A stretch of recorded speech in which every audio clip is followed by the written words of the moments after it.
Ramcharger maintenance. Hi, Ed. Hello. So Ed and I just changed all the brake fluid on this truck to make it like new. This truck hasn't driven in a long time, and the brake fluid was really old and nasty. I thought I'd give you guys a tour of the underside of what a California Ramcharger looks like. All the East Coast guys are going to be like, wow, there's no rust. Let me give you a... No comment. This is a low mileage truck, 102,000. Tour of the underside. It has a little bit of oil seepage.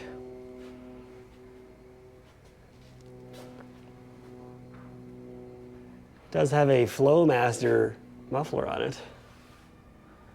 Very popular in the 80s and 90s.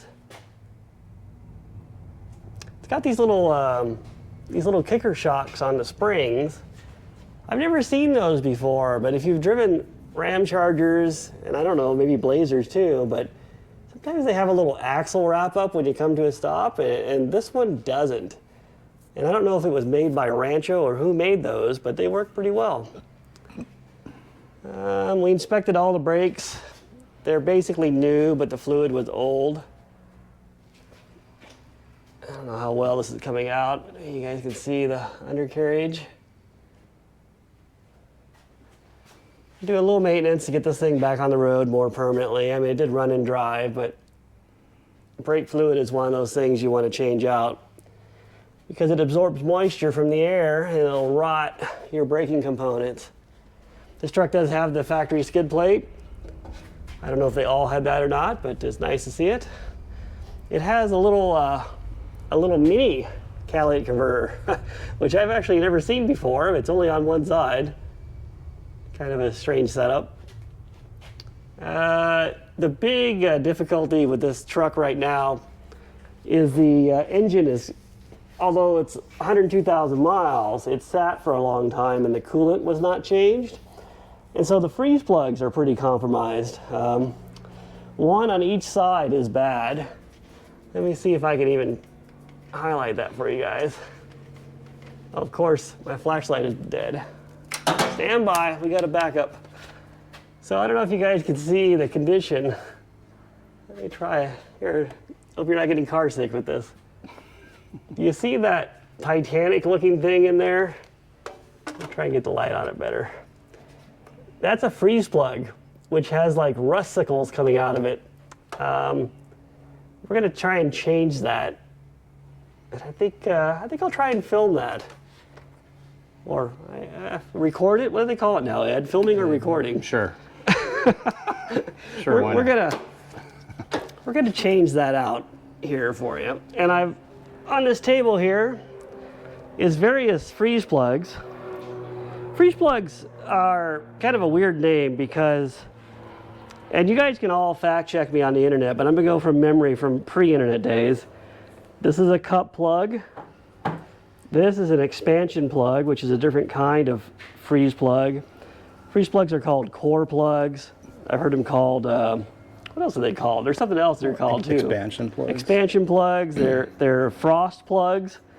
Does anybody have any other name for them? I don't know. But when they rot, they're pretty hard to change in the vehicle. When they're a pain, they're a different name. Most stock engines have a steel one. Marine engines usually have brass. I recommend you don't bother with steel, just put brass ones in. And if you're gonna change these things in the car, when you go to the auto parts store, don't buy skinny ones. See how thin that is? Buy the ones that are thicker. And you might not be able to find them at most auto parts stores, but you can find them online. But when you're putting this in the engine on the ground in your driveway, this extended length makes it much easier to get it started in the hole straight. These are very difficult to put in an awkward position. And they're not that good because if you bend it, there's not much material here to compensate for that. And if you're buying freeze plugs at the auto parts store, make sure you buy 3. If you need 1, buy 3, because you're gonna ruin 2 by the time you get 1 in. And you need some sandpaper to clean up the hole in the block when you go to put them in. Some sealant to put it in. You need a family-sized hammer. Various adapters with which to well, I'll try and demonstrate this, but you put the put it on like that, and then you can drive it into the block. There's also some specialty tools that have like the special thing that you can put on. Same kind of deal.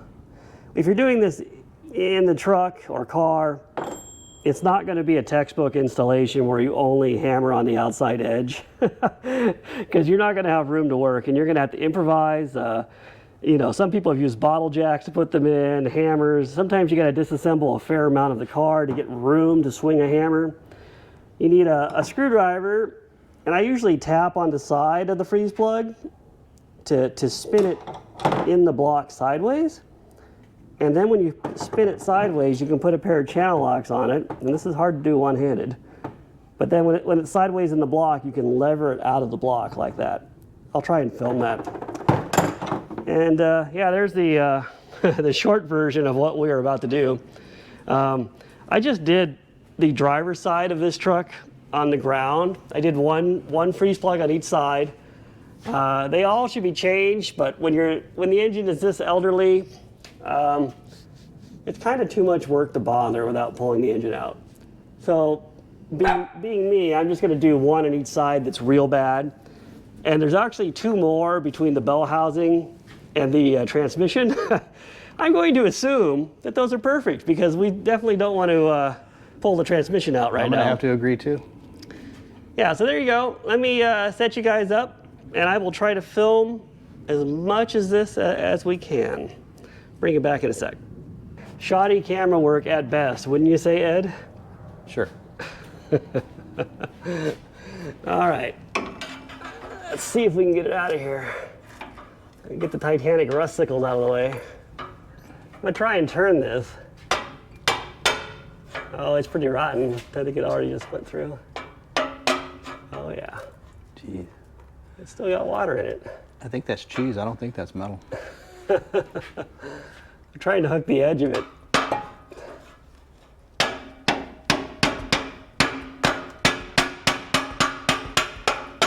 Oh, there we go. there you go. There we go. Oh, that's too easy. Can you do that again? You know, I usually try and flip it in line longitudinally with the block, but in this case I couldn't get the access. There you go. It's out. Let's see. Oh yeah. I think I need to bring you guys around to show you guys the sediment. Let me reposition so I can show you what I just saw. So you can see it looks like a wall of sediment in there. This is actually really hard to position you guys in here. You would think this truck would have more room than that. But that's all sediment.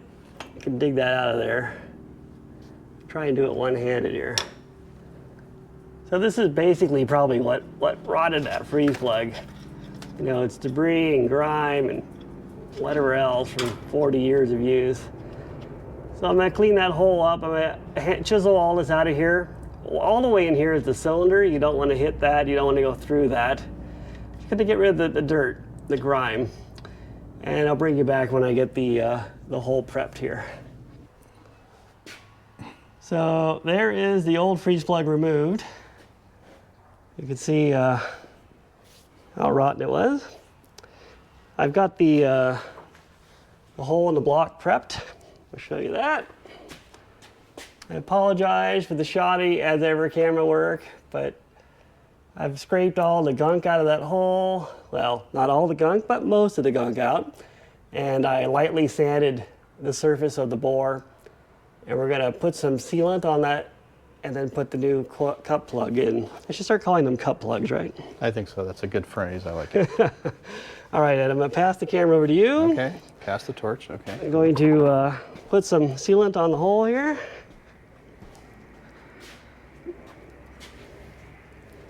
Which is, you know, I'm trying to do this the flat rate way because I don't want to take a whole bunch of things off of this truck. So what you're seeing may not be the best way, but it's the way I'm going to do it.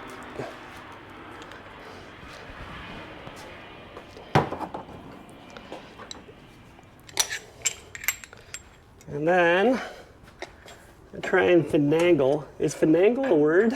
No, I think you made that up. Try and finagle this in there. You want to try and get it as straight as you can. I'm limited by a lack of proper access here. I'm going to remove one. All right, we'll try right that. Then you got to beat it in there. You want to try and keep it straight. And this is where the deeper expansion, or the deeper freeze plug, I don't even know what to call these things. Let's just go with whatever you say. Yeah, it's easier because you need to get it in there straight, flat. And you can see I'm not hitting the bottom enough. But when you have a longer, a deeper cut plug, it works out better.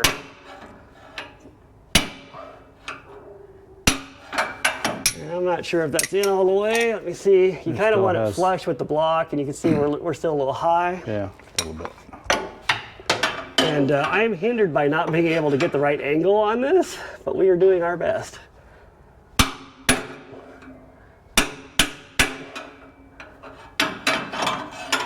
That looks, well, maybe the top part might have a little ridge. Let's see. Oh no, I think that's pretty good, Ed. Okay. It looks pretty flush. And that's what you want. You want it flush. And because the cut plug is deeper, it gave me a little bit of room to play. Like the shallow plugs are very difficult to put in. Oh yeah. So let me see the camera, Ed, and I will try and display the finished process. Right there. One cut plug replaced without taking the exhaust off and without disassembling the entire truck, Ed. Congratulations. Tom. Once again, the lazy man's way pays dividends. It did. And we're going to change the oil now and put the little bracket back on, and hopefully it won't leak, right? Oh, don't add water, it won't leak. Yeah, all right. And we're not changing the rest because one's enough. And, you know, you guys that have done this on the ground, you have my sympathy because this is a brutal job. It's easier in a Ramcharger, but if you're doing it like a Camaro or something, this is a tough job. So I recommend you change your coolant so your freeze plugs don't ever rot out. And there you go. Yep.